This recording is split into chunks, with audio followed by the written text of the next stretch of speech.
Welcome to Voices of Town and College Toastmasters podcast. Hello everybody, I'm Denise Moriyama. We are here to share stories, challenges, and successes of our beloved clubbing. Our purpose is to inspire you to join Toastmasters.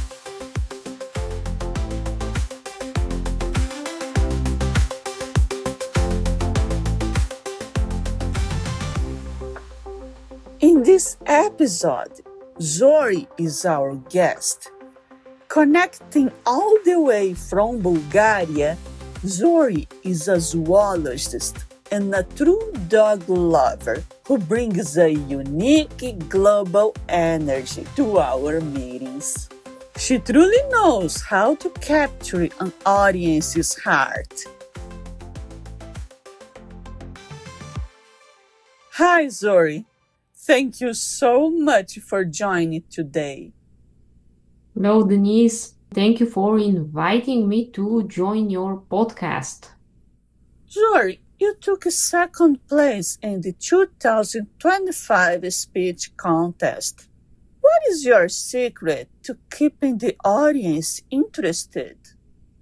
My secret to keeping the audience interested, I would say it's not always focus on what's most interesting for me, but rather try to think of what's the most bombastic part of any story that I have to share. Interesting. Those moments where you are with your friends and you are narrating a story, then all of a sudden comes a moment when everyone begins to laugh or gasp. It doesn't have to be the most important part of the story as you see it in your own eyes, but there are certain moments in every good story where people are just, their interest is sparked up. They get curious and they start listening with more curiosity behind their eyes. Makes sense. You need to observe which parts of a story people tend to find most interesting. They don't always have to be the parts that you find the most interesting. Oh, really?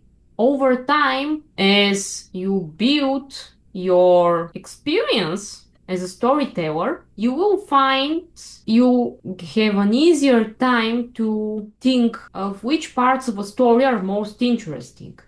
Then all you have to do is to try to build your speech around these particular moments and not get too carried away by distractions that you think will enhance your speech but are not always the best thing that you can do.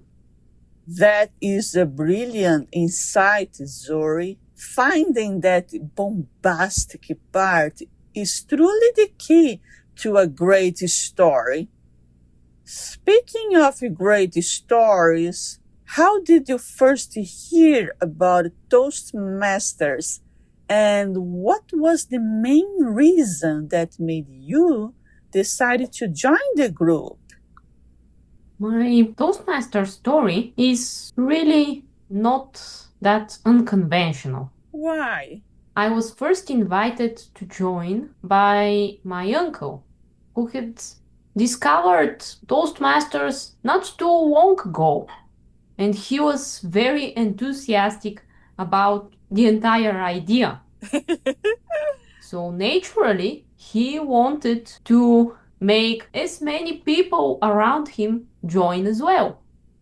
He happened to find the right person in my eyes because I've always had lots to share, but I've never been particularly good at sharing it. Is that so? Unlike many people from my family, I'm not afraid to speak to many people, to people that I don't know.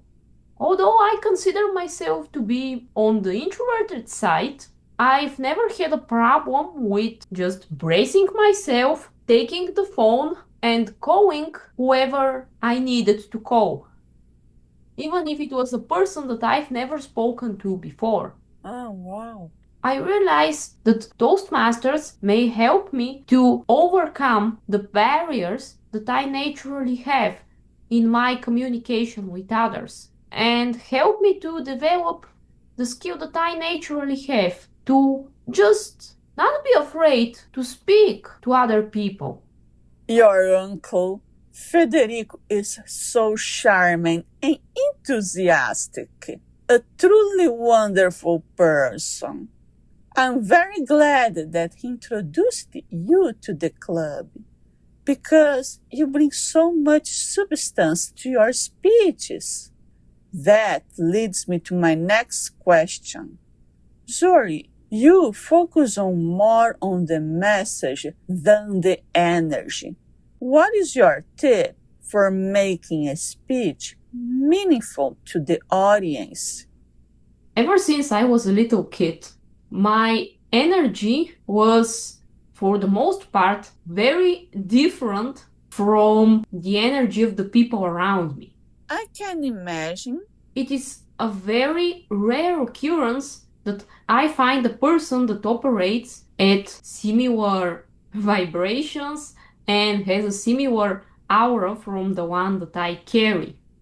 When you stand out in such a way, people tend to get intimidated at first and are not exactly sure what to do. Really?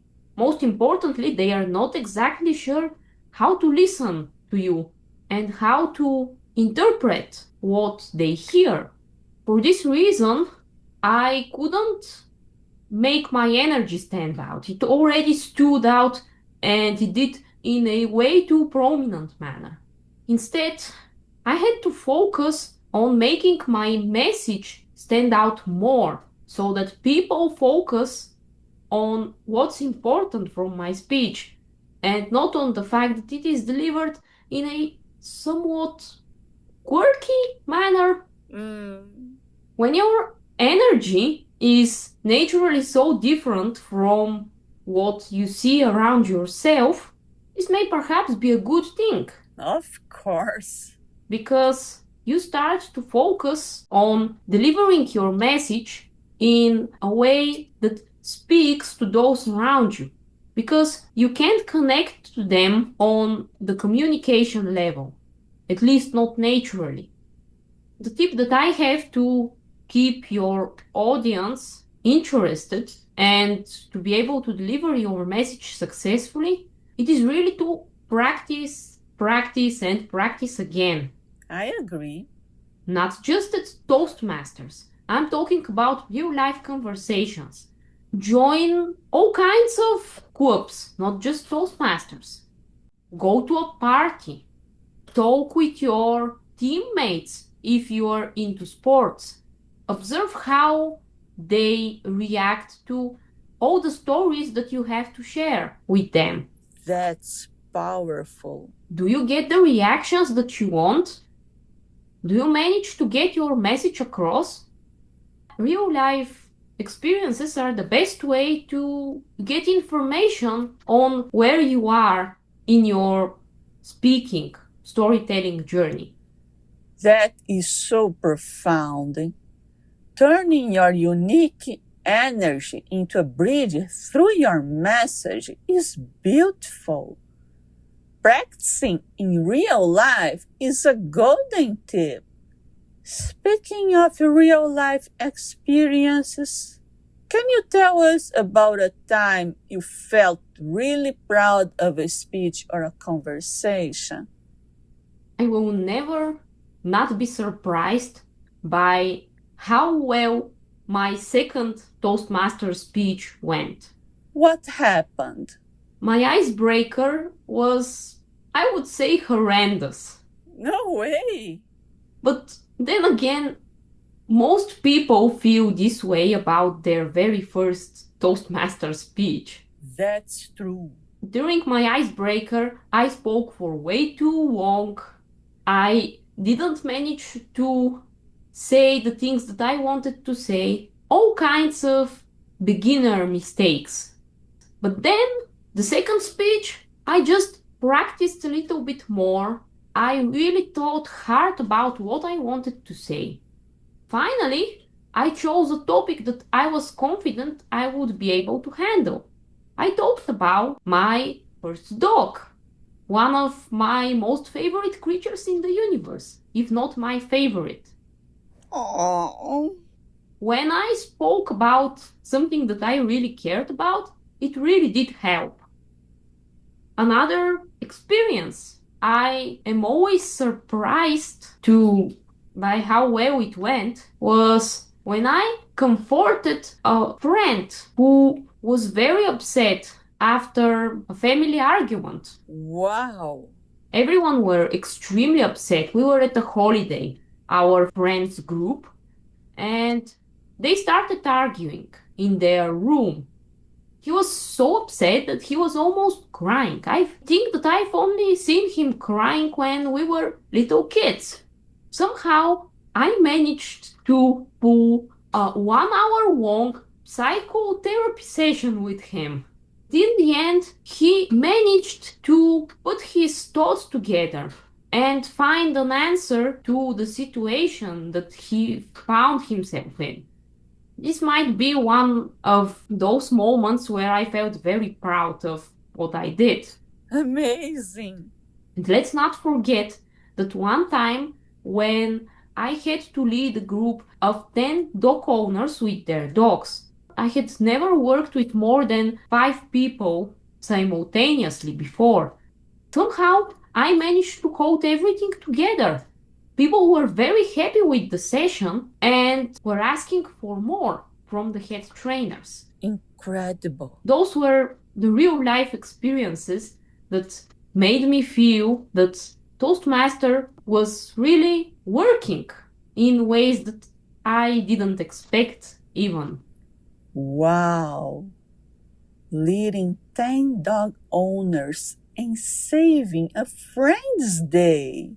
That is the real magic of communication, Zorie.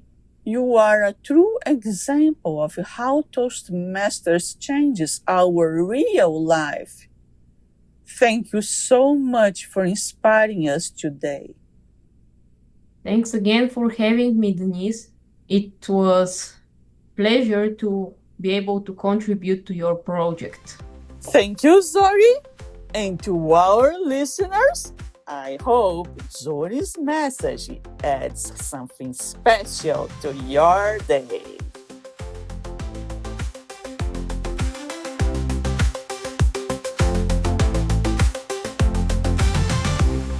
Thank you for listening to Voices of Town and College Toastmasters podcast.